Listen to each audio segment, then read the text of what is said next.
Seorang remaja bernama Florencia Aurel Timbo, anak dari Cynthia Inget Kalangit, pada minggu kemarin menceritakan kronologi singkat terkait penahanan ibunya pada Rabu 6 Mei 2026 lalu.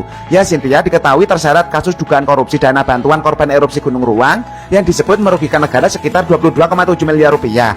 Dalam pernyataannya, Aurel menyebut sang ibu menjadi korban ketidakadilan hukum karena menurutnya banyak kejanggalan dalam penanganan kasus tersebut. Ia juga mengatakan bahwa ibunya tidak mengambil uang sedikit pun seperti yang dituduhkan. Menurut saya, kasus pejabat yang dianggap jujur namun justru menjadi tersangka bukan hanya terjadi kali ini saja, tetapi sudah berulang kali terjadi. Dan memang negara ini terasa sangat kejam bagi orang-orang yang berusaha tetap jujur. Berikut video selengkapnya. Assalamualaikum warahmatullahi wabarakatuh. Shalom, Om Swastiastu, Namo Buddhaya, dan salam kebajikan untuk kita semua. Sebelumnya, mohon maaf mengganggu waktunya. Perkenalkan, saya Florencia Aurel Timbo, anak pertama dari Ibu Cynthia Inget Kalangit, Bupati Kabupaten Kepulauan Siau Tagulandang Biaro, atau biasa kita singkat dengan Sitaro.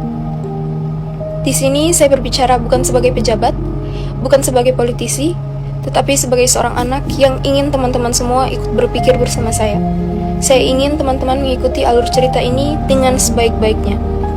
Pada mulanya, program bantuan perbaikan rumah untuk korban erupsi Gunung Ruang ini dimulai sejak pertengahan 2024. Pendataan, verifikasi, penetapan penerima bantuan, transfer dana dari BNPB, semua itu terjadi sebelum mama saya dilantik sebagai bupati pada 20 Februari 2025. Jadi, pertanyaan pertama saya kepada teman-teman adalah, jika program ini sudah berjalan jauh sebelum mama saya menjabat, lalu mengapa mama saya yang harus bertanggung jawab atas semua yang terjadi sebelum beliau ada? Setelah dilantik, mama saya justru aktif mempercepat penyaluran bantuan. Beliau mengirim surat ke BNPB, meminta pembukaan blokir rekening, meminta perpanjangan waktu, dan memastikan bahwa bantuan sampai ke tangan warga korban bencana. Dari Bank Mandiri sendiri sudah menyatakan bahwa 90% dana sudah tersalurkan kepada masyarakat, by name, by address. Dan sisa 10%-nya yang belum tersalurkan, dan itu pun berada di dalam bank tersebut. Makanya saya bingung, mengapa mama saya yang dituduh mengambil uang sebanyak itu, yang dimana sudah 90% tersalurkan kepada masyarakat?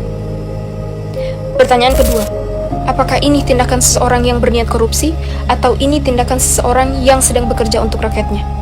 Mama saya tidak menerima aliran dana, tidak menerima fee, tidak melakukan markup harga, dan tidak menunjuk toko untuk kepentingan pribadi atau politik. Keterlambatan penyaluran bantuan pun bukan karena pembiaran. Ada kendala nyata, rekening yang sempat terblokir, kondisi geografis kepulauan, validasi ulang oleh BNPB, dan yang paling membuat kami heran dan bingung, dokumen-dokumen program justru disita, yang akhirnya menghambat penyaluran bantuan itu sendiri. Pertanyaan ketiga, jika tujuannya adalah untuk melindungi masyarakat korban bencana, mengapa dokumen yang dibutuhkan untuk menyalurkan bantuan justru disita? Erupsi Gunung Ruang terjadi pada tahun 2024, jauh sebelum pilkada. Pada saat itu, mama saya bukan siapa-siapa secara politik. Beliau bukan pejabat, bukan calon kepala daerah, tidak ada agenda politik apapun. Beliau hanyalah seorang warga biasa yang tergerak hatinya untuk hadir dan membantu masyarakat yang terdampak bencana. Masyarakat melihat itu, dan masyarakat merasakannya langsung.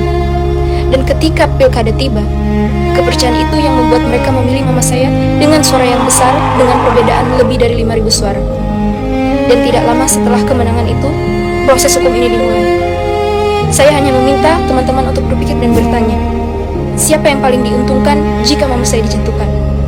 Siapa yang menjalankan program ini sebelum mama saya ada? Dan mengapa proses hukum ini terasa begitu terburu-buru, bahkan sebelum masa pertanggungjawaban program selesai? Kami tidak meminta mama saya untuk diperlakukan secara istimewa. Kami hanya meminta proses yang jujur, terbuka, dan berdasarkan fakta. Bukan asumsi, bukan tekanan, bukan kepentingan tertentu. Kami memohon kepada Bapak Presiden Prabowo Subianto, Komisi 3 Dewan Perwakilan Rakyat Republik Indonesia, Bapak Habibur Rahman, Bapak Sufmi Dasko Ahmad, Kejaksaan Agung Republik Indonesia, dan seluruh pihak yang berwenang. Awasi perkara ini dan lihat faktanya secara utuh. Jangan biarkan hukum digunakan untuk menjatuhkan seseorang yang sedang bekerja untuk rakyat. Mama saya tidak lari, beliau kooperatif. Beliau percaya pada keadilan.